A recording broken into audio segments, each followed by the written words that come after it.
Now, I know you heard a third time is a charm. Now, if there's a location you want to live with, I would not advise you to jump on board and go there on your first or your second trip. Visit at least 3 times to make sure it is a destination that fits your energy and your desires of what you want your lifestyle to look like.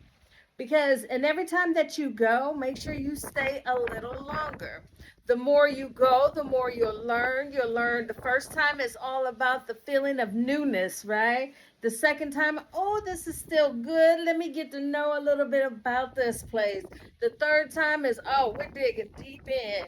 We're knowing the people, the place, the way things operate. So the third time is a charm, and stay a little longer each time that you go to make an informed decision.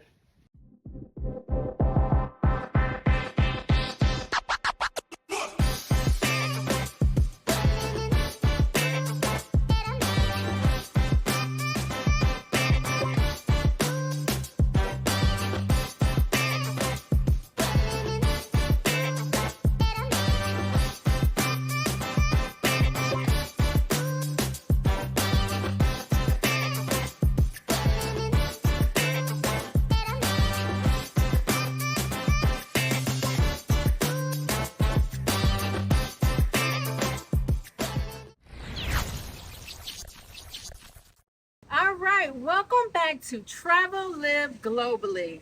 So, you want to move to Curacao, you want to be an expat, a nomad, or a global entrepreneur? Well, we have Mike here with us today who is going to share with us what it's like being an expat and what to expect being an expat here in Curacao. Now, he hasn't told me any little secrets yet, but we're going to find out together, and hopefully we won't be too surprised about what we hear. Hello, Mike. How are you? Hi, good. It's a pleasure. Nice to meet you again and to share with you. Yes, I'm excited to hear. First of all, share with us how long you've been in Curacao. Sure. Yeah, my wife and I, and our two little boys, we've been here officially just over a year and a month, I think we're getting up to. Wow. And I should say that we took a year off before that and traveled to a lot of different countries, putting our toes in some waters, literally, figuratively, trying to figure out where the new home would be until we accidentally landed here. Oh, wow. Accidentally? What do you Accidentally. mean by accidentally? Because this isn't accidentally island. Yes, no, exactly. I'm a bit of a nerd when it comes to a researcher, Okay. a research nerd. So of course, my wife is very go with the flow and gusto, but I needed to do my research. So I had a spreadsheet with all sorts of different countries that I had different criteria, and I narrowed it down to a handful, let's say 10 different parts of the world, Uh-huh. including Samoa Oh, in the wow. South Pacific. Most people don't know where that is. Uh-huh. Many flights to get there. Lived there for a month, and but it was just a little too far to come back and forth. Mhm. So we had somewhat settled on Mexico. We had been to different parts of Mexico. Merida in the Yucatan is where was seeming to call us. We had done all the research, loved the culture, the people, the food, and en route there we stopped in Aruba for a few days, met some local families, and they said, "Oh, it's too bad you can't come to our island to check it out." Being a bit spontaneous, that night we changed all our plans. Said, "Ah, it's $100. Let's jump on a flight and go surprise them." So we did. Stayed for a week. 1 week became two, and then went off to Merida for our second time there to visit. And something just really grew on us. And Uh-huh. when we got to Merida on that second visit, we looked at each other and we said, "We love it here. We love this culture. Something doesn't feel like home." And then my wife looked at me and said, "I know one place we've traveled that does feel like home." We both looked at each other. It was very movie-esque, and Wow. we both said Curacao, and that was that. Wow. And that was only after just spontaneously Yes, coming here for 2 weeks. exactly. Yeah, and it's funny, it wasn't on my list. It wasn't on my top 10. You know Wow. why? I'll tell you. This is why it's really important what you're doing with this channel and this show of meeting real people that have made the move, that aren't just tourists. Because I had watched a couple of YouTube videos about Curacao, and there was one initially way back when I was doing my research that really turned me off. It was a fellow that was here visiting for a week or whatever, and he toured around. He said it's not very green, it's very concrete-esque, and just something, and it just shows that don't judge a book by a cover. Like, there's so little you can really understand by watching a few little YouTube videos about this island or that country. You need to put on the backpack or the suitcase and go check it out, which you know your family have done. And so that's why there's a story, there's an experience here that you just can't capture In a video, in a you little cannot. video, This especially the tourist-oriented ones. Yeah, and so we've been here 3 times. And so every time we've come here, we've learned a little bit more. And I would say the very first time I came here, I would have been one of those. If I would have just posted the very first time, I would have been one of those ones. I love the beaches, but there's no green, you know? And then I had to keep reminding myself that nature comes in very different ways. So the desert is still nature, you know? So it just depends on the individual, what they want. I mean, people live in Vegas, right? Yes, that's Vegas true. is desert. Yes. So Arizona is desert. So really just, but they don't have the ocean. That's true. Think about that. Exactly. That's a good one right If you're there. in a desert-like area, but next to these kind of beaches, you know, it's funny though, when we looked at Merida, it crossed off all of our boxes. It was a very intuitive decision, but it was an hour from the beach. And that was, we didn't need to be on the best beaches of the world and all of this and that. But with my little boys, snorkeling together, swimming in the ocean safely without a saltwater crocodile or a shark or 3 or 4 different types of poisonous snakes, like that, you know.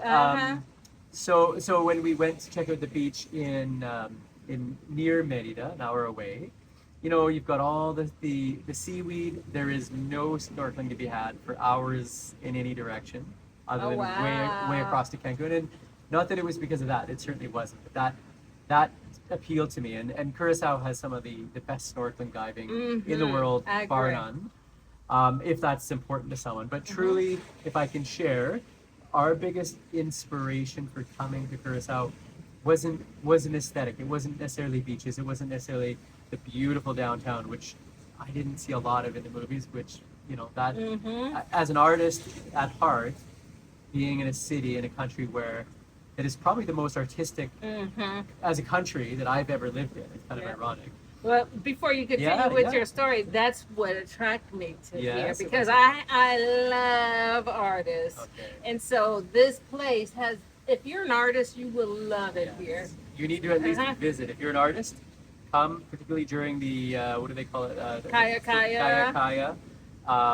Where it's just a celebration of art and beautiful art. It's not like it's just a city that goes nuts with graffiti, which is its own art form. That's beautiful, but the talent of artists that it draws here, and the talent of the murals is just, and the color. I mean, that's one thing I cherish, particularly coming as a builder as well. That's my other hat I wear. But I didn't quite answer that question. Why? The big why for us, we're a little bit different than many people. Perhaps it wasn't like, where's the wisest investment, country to choose. It wasn't necessarily politically per se. Yes, Curacao checked a lot of the boxes: safe, politically safe, environmentally incredibly safe from tornadoes and earthquakes and all that stuff. But the big pull for us that made us shift all of our plans from Mexico to here was the people. And I've lived in a lot of countries in the world, from Israel to Colombia, Guyana, Cook Islands in the South Pacific. It's the first place I've lived or traveled where I truly feel not as a gringo, not as an outsider, a foreigner, expat. You know, I at some point, sure, I'm an expat, but I don't think I've ever used that term since being here. And it's because the people we meet of all stripes, you know, Yudi Curso, which is the local people, that Antillean Curacao Leños, but, you know, Latinos that have been here their whole lives, new Latinos, Venezuelans, Haitians, Jamaicans, Dutch. You know, there's this sense that we're one people. And I don't know how else to put that, other than to say, when we were on that second visit en route, and everyone's asking, are you moving here? No, so we're just passing through again, second time, on our way to Mexico. And we had about 8 people, just totally independent of each other, that each with no prompting, volition had said to us, "This, just so you know, you moved to Mexico. That's great, but our island, this island, is your island. This is your home, and you are always welcome to come back here anytime you want. You know." Uh-huh. And it was really powerful. Just that I don't look local in any which Right. way, color-wise, but to have people be that welcoming and kind and just saying, "Look, my island is your island. You're always welcome here." And I don't think I've ever traveled anywhere in the world where I've been to cultures where people are warm and friendly and welcoming, Uh-huh. but not, "Yeah, you come out, you come and move here, and you make a home. This is your home." Yes. I've never had that, and in Mexico we loved it, but I don't feel, well, I simply never had anyone say, "Hey, my city, mi pueblo is tu casa." Uh-huh. No, like, I can definitely agree with you with that, because every time we've come, everyone has been like, "Yes, move here. This is your home. Yeah. Come in." And never once has anyone asked me, "Where am I from?" yeah, No one has No. never asked that, which is not what happens anywhere else that I've traveled. They want to know, first thing out their mouth So they is, can- "Where are you from?" yeah. I've never been asked that here. And when I talk about moving here, they get excited and they're like, "Yes, move here. We want you. Come on." Yeah. So I definitely can relate to what you're saying. And that was for me one thing that was really important, was if we're gonna move somewhere permanent and say farewell to Canada, I didn't always want to be the foreigner. Yes. And it's certainly valid, given all the history of slavery, colonialism, and all the horrible things that Western countries have done. It would be very justified to have local people in any country regard you in that way, but it's such a grace and a kindness of spirit here that people look upon you not as post-colonizer, as all these labels that Yeah. unfortunately, justifiably have evolved with us. Yes. They look at you as brother, as sister, as human. Yes. And that is very endearing. It melted us, and it changed, as I said, it changed all of our plans. That feeling of welcome home. Yes. In many ways. Yes, I definitely feel that So here. what And the challenges, there has to be some challenges as Oh, an yeah. expat. Yeah. Share with us some of the challenges so that we're not blindsided. Yeah. And be like, "Mike never told us about that." Exactly. Yes. No, there's always challenges, and I guess it's how you frame them, whether you see them as difficulties, challenges, suffering, or as part of a less is more. So that a lot of the difficulties, as it were, are things that we're okay with. But that said, so what are they? I mean, the roads are bumpy. They're not straightforward. They're getting from A to B is difficult. The navigating 4 languages is tricky. Now, Papiamento is a beautiful language. It's very easy to learn if you know anything of Okay. Spanish.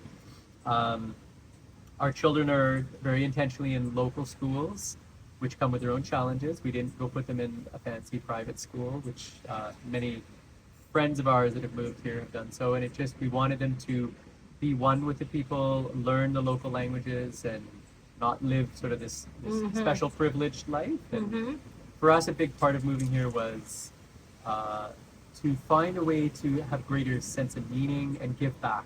We had done so well financially in Canada. We thought, how do we spend the rest of our life creating a sense of legacy or service to others? Which is why specifically I've started this NGO to work with youth empowerment and leadership. But yeah, so from that angle, you see those difficulties as opportunities to contribute, make change. Maybe you can't change the roads per se, but some of the challenges with youth or with education, I was going to say, the schools, the level of education. Well, I should say the level of education is probably superior to most parts of the United States and Canada. Academic rigor speaking, but in terms of discipline, in terms of the inclusion of the humanities, arts, drama, things like this, yeah, it's got a long way to go.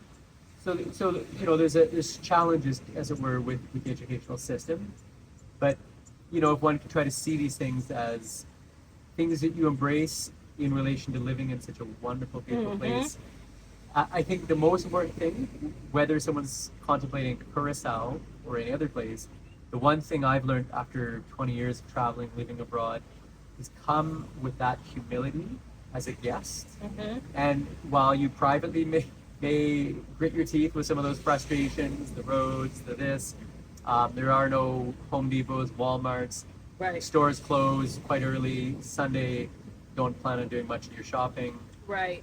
But live humbly as a guest, not with disgruntlements and frustrations that if you're expecting it to be on par with what we know back home, Right. it's never going to be that. No. There's countries that are more aligned to that. Yes. Hawaii, Aruba a little bit more, but Curacao Yeah. doesn't aspire to be. And I also think too, keeping in mind that this is an island. Exactly. You know, you are on an island. You're surrounded by water. So speaking of island, before we end, what I want to ask you about from my experience since I've been here.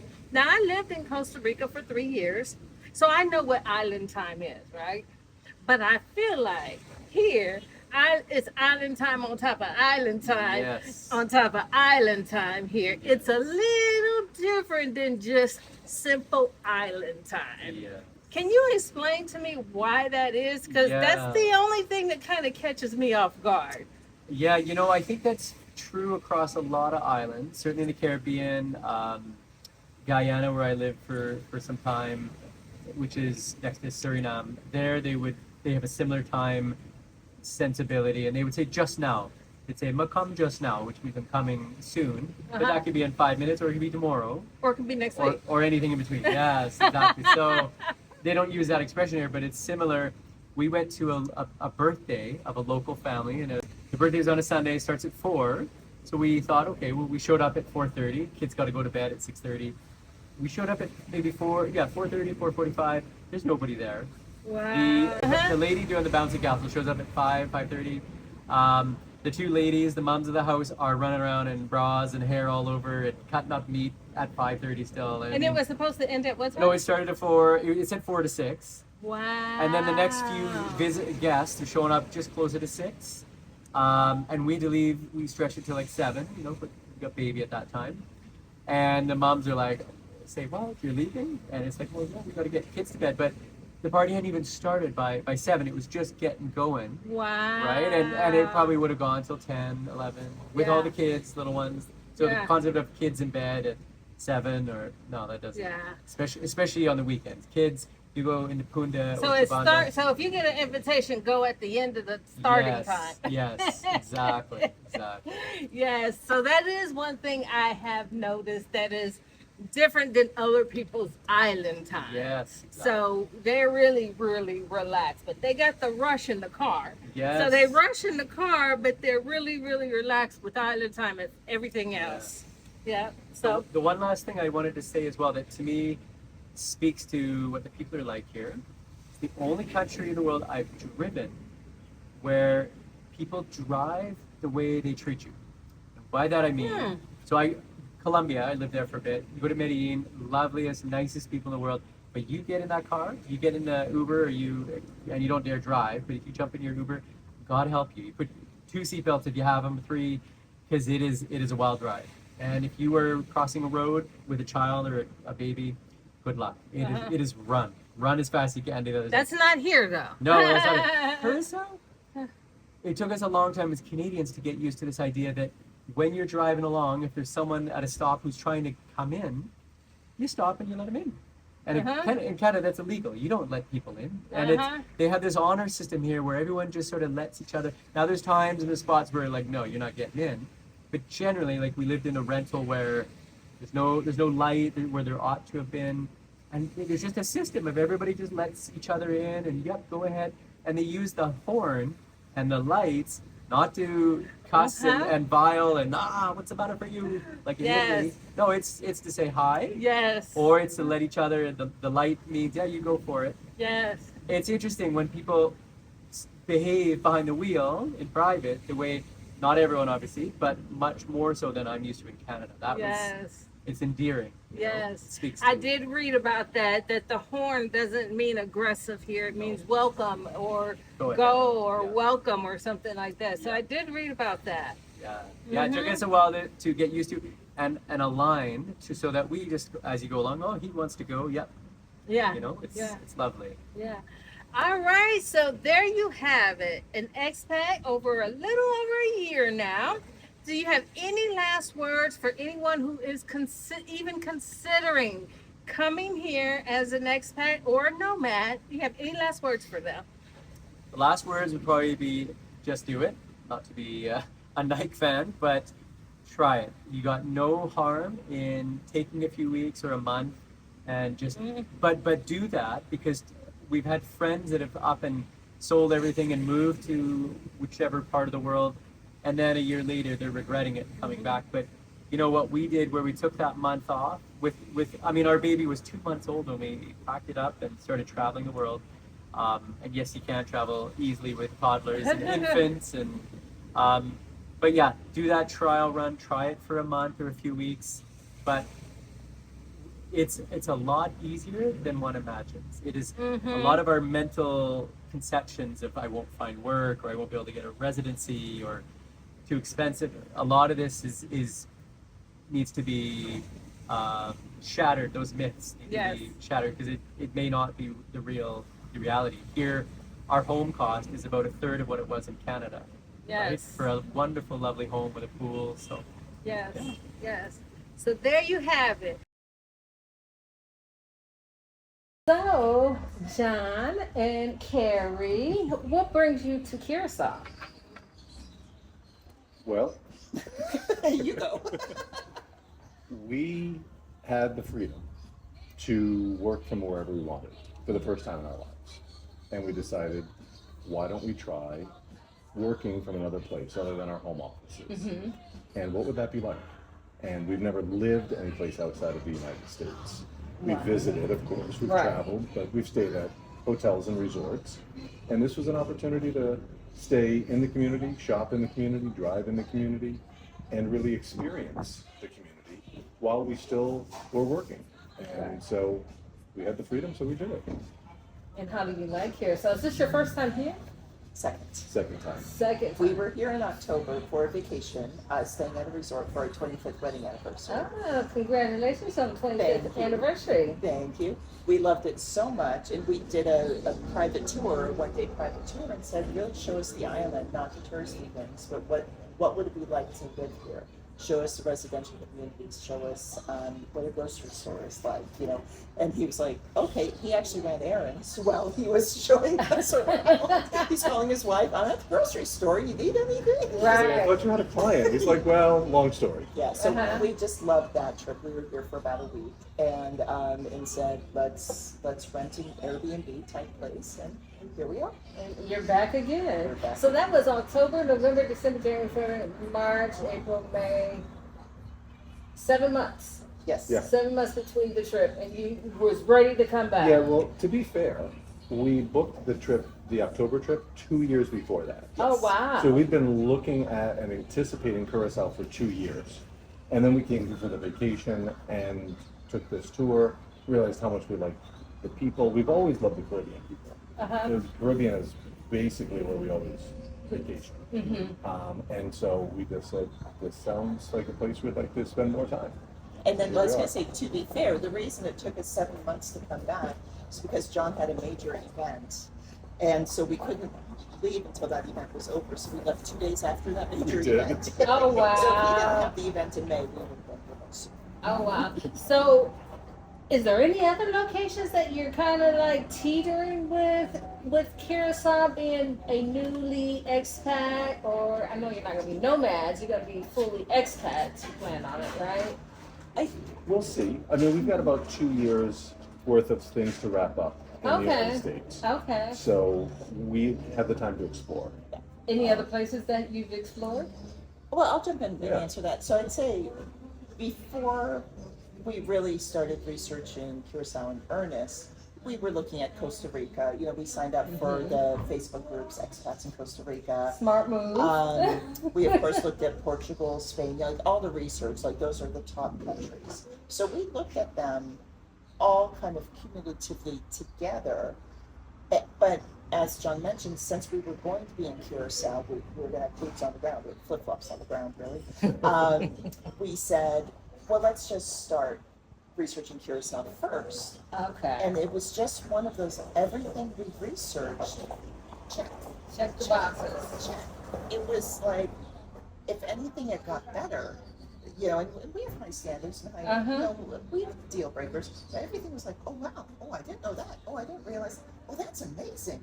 How do you mean it got even better? So really, once Curacao just kept checking, we kind of stopped looking at other places. Yeah, absolutely. Well, that's kind of been my experience with Curacao. I actually did live in Costa Rica, but it has been my experience with Curacao, meaning that it exceeded my expectations of what island life would be like.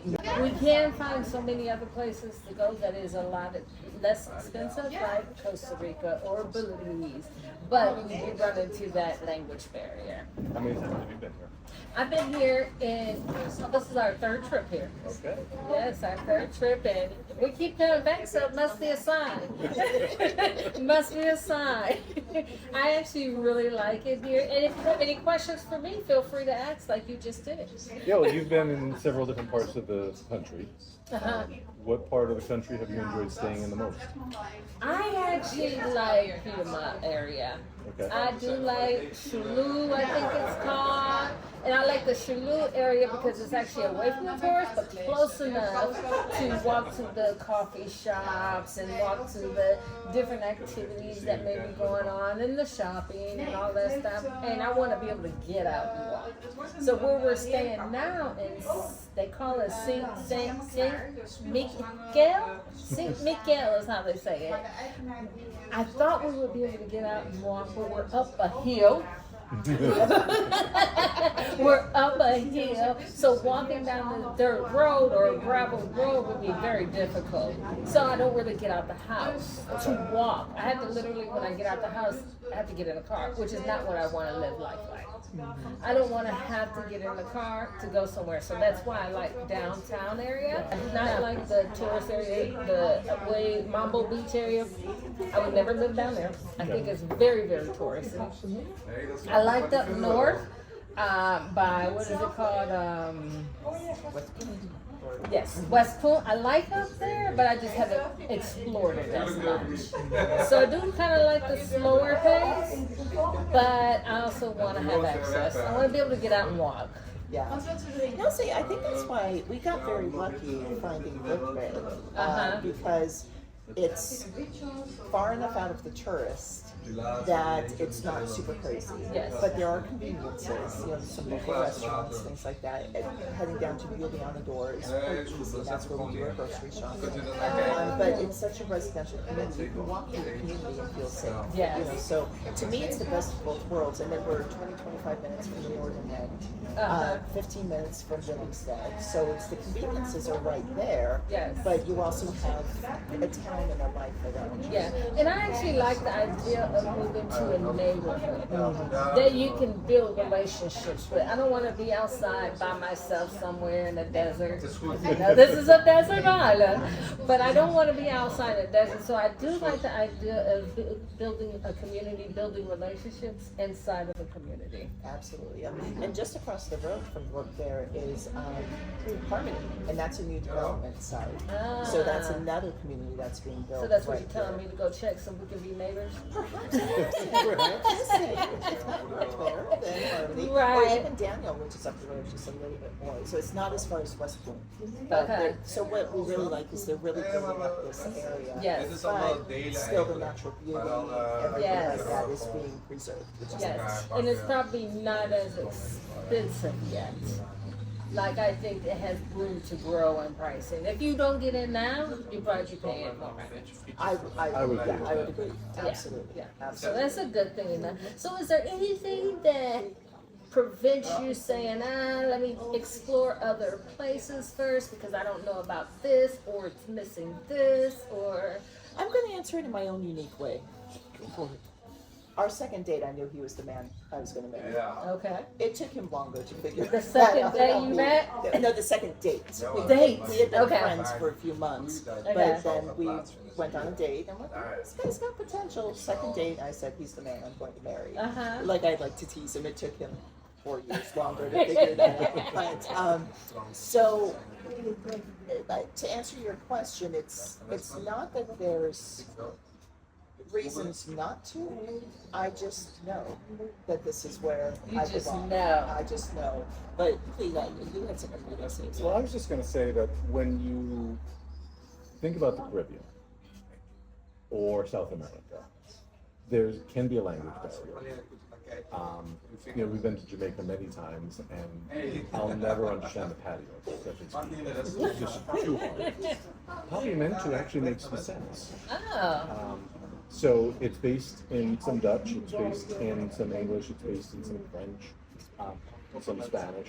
So there's a formula there that my brain can comprehend. So I believe that at some point I will be passable in Parliamento. Okay. But also, this is a European country.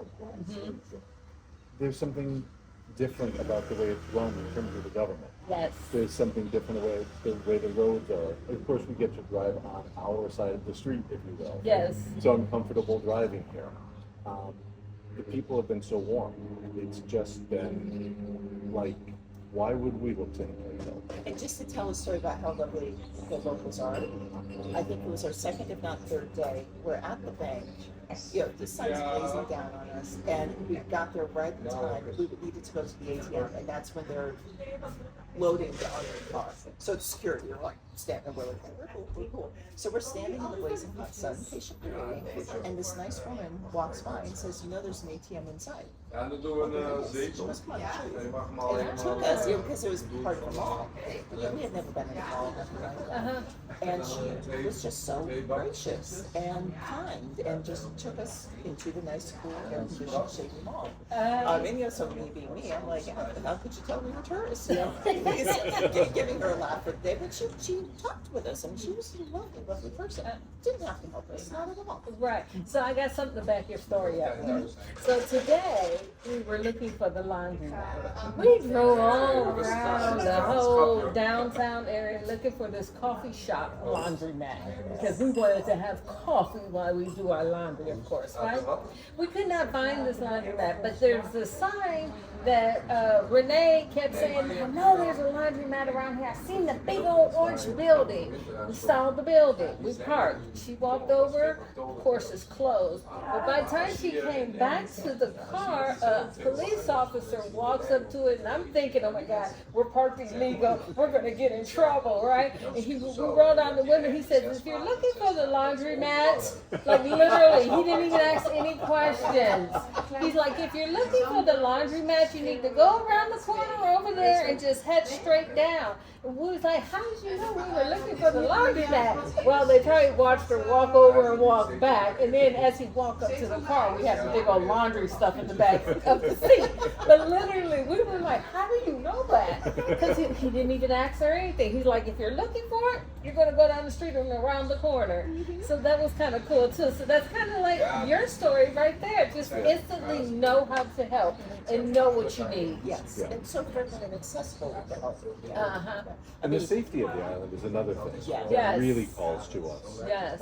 It's just such a safe environment. Yes. And that's not something that we're used to in Los Angeles.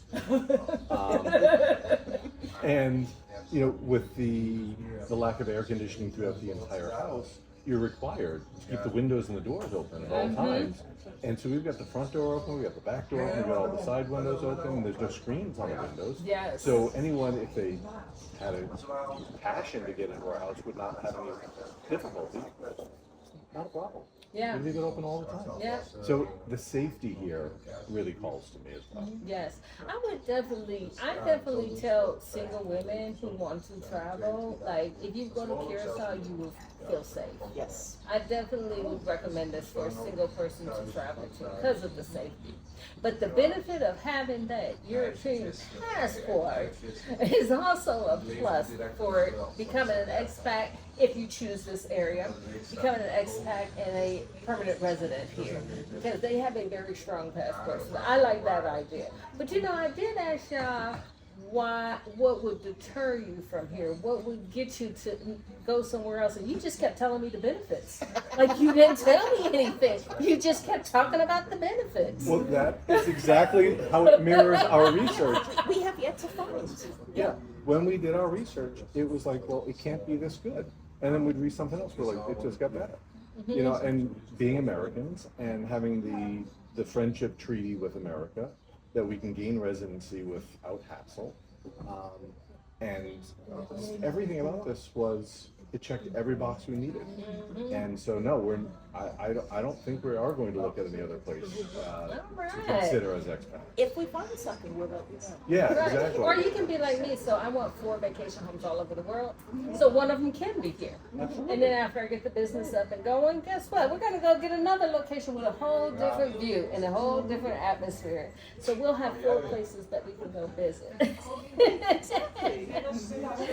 Yeah, so we can't, the only thing that I would say honestly that is on my reservation list is the lack of fresh fruits and vegetables. Yes, we have them in the store, but I'm so used, because I lived in Costa Rica, just these very inexpensive farmers market with the fresh fruits and the vegetables that you can get a whole bag for $20. But you know, it's the language barrier that really puts it on the back end of this place. But again, the lack of fruits and vegetables. How do you feel about that? That's a great insight, actually, because I like to cook, and we primarily eat a Mediterranean diet. So it's a lot of, you know, peppers and onions and fresh fruits and vegetables. And back home, he'll go to Costco, buy out the store, but then I've got, you know, all the food to cook for the next 2 weeks, and I'm going to, you know, sort of giant thing of salmon, you know, huge thing of dill, you know, all that stuff. Here, we went shopping and we brought our American shopping habits. So we bought dill, we bought this, we bought that, blah, blah, blah. And the reason I keep saying dill is when it came time for me to make my salmon dish, the dill had gone down. And then had sat in the fridge for maybe 3 days. You know? And I was like, wow, not used to that, not used to this thing. So we're having to change our habits and go to the grocery store a lot more frequently, which is so easy. But it's still, you know, it's changing our habits. But to your point exactly, it's been disappointing that they're not as fresh and they don't have the staying power. But also, we are silver linings. We see that the fruits and vegetables are fresher and not covered in preservatives than they are at Costco. Not at Costco, but At the big box stores. yes. But the bread here is delicious. It's because it's not chock full of preservatives and everything like that. So even though it's fresher, which means it's not as high quality sometimes, if that makes sense. Yes. And I don't know if you know this, but the first time that we came, we were told to keep our bread in the refrigerator. Yes, and which is what we do as well. Okay, And yes. spices too. Yeah. Oh, spices are too? Okay. I haven't done the spices, but I don't have a lot of spices. But yeah, that was interesting to find out about the breads in the refrigerator. Yeah, we keep almost everything in the refrigerator here. Yes. But, you know, going back to the fresh fruits and vegetables, I liken it to Alaska. Everything has to go to Alaska by ship, so it takes longer. And so when we visited Alaska many years ago, we had some friends up there, and we said, "Oh, we're going to make a salad." You know, they were going to make dinner. We said, "Well, we'll make a salad," and they said, "Good luck." And we went to the store, and the lettuce was sad. It was sad lettuce, and we had to make do. And it's just a different way of living. Yes. But you figure out a way to do it. Yes. So, have you been down to the floating market? Not yet. I don't think so. What is that? So that might be a place that you actually might become your Costco. So the floating market is when, I think it's Venezuela. Yes, they actually come over on their boats and they set up down in Williamstead area. This is why I want to be in Williamstead. They set up in Williamstead area and they bring all their fresh fruits and vegetables and they just line it all up. And I don't know if it's every day, but I know it is on the weekend. I saw it today. I think we did that when we were doing vacation. We did. We Yeah. walked that. It was like almost a side street. Yes. Yes, Well, we- no, right by the water. Yes, right by the water, Yes, exactly. right.